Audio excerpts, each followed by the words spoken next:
Hey everyone, it's Charlie. It is June 7th, Sunday. Everybody knows the Fifth Amendment. You know, I plead the Fifth. I don't have to testify against myself. Well, in the Fifth Amendment, it also states, no person shall be compelled in any criminal case to be a witness against himself, nor be deprived of life, liberty, or property without due process of law, nor shall private property be taken for public use without just compensation. All right. Obviously, the bondholders of Chrysler can make a case that the Fifth Amendment is being shredded in this instance because they're not being asked, they're being told they will take pennies on the dollar for their secured debt that they bought. Now, we've been told that these few profiteers stand alone and should be scorned for daring to ask for what their contract stipulates be paid to them, which is first in line. When this company goes bankrupt, they're first in line. That's the kind of debt they bought. And who are these evil profiteers?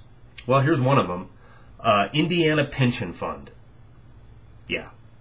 The Indiana Pension Fund owns $42.5 million of the $6.9 billion of secured debt that Chrysler had.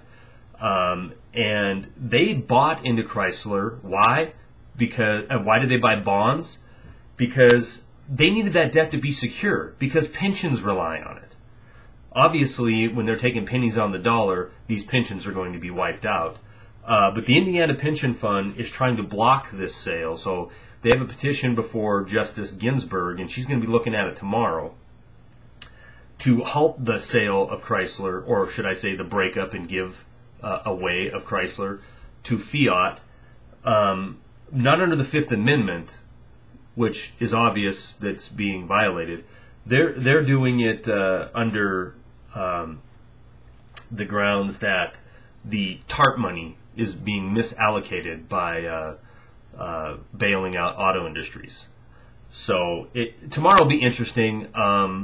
New York has already said they're going to let this deal go through.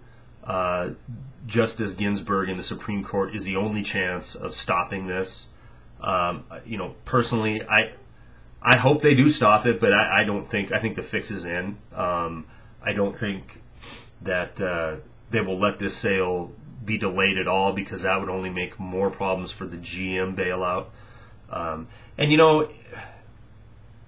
It's dismantling, breaking apart, and selling off of the last bit of manufacturing industry in this country.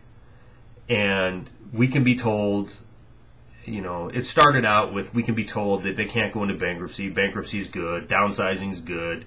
Retooling to smaller, leaner, meaner cars is good. It's just all a bunch of crap that's being fed to us, and the vast majority are buying it. And it's extremely sad. I mean, we're witnessing theft. Theft that's occurring at the hands of auto czars and unelected treasury secretaries and private banks. The republic is being ripped apart and dissolved right before our eyes, and there's barely a whimper. And that's the way, in 200-300 years from now, we could be a footnote in history. This great experiment, this great republic, died without a whimper. Anyway, that's what I got for Sunday. Hope you guys had a good weekend. Talk to you next week.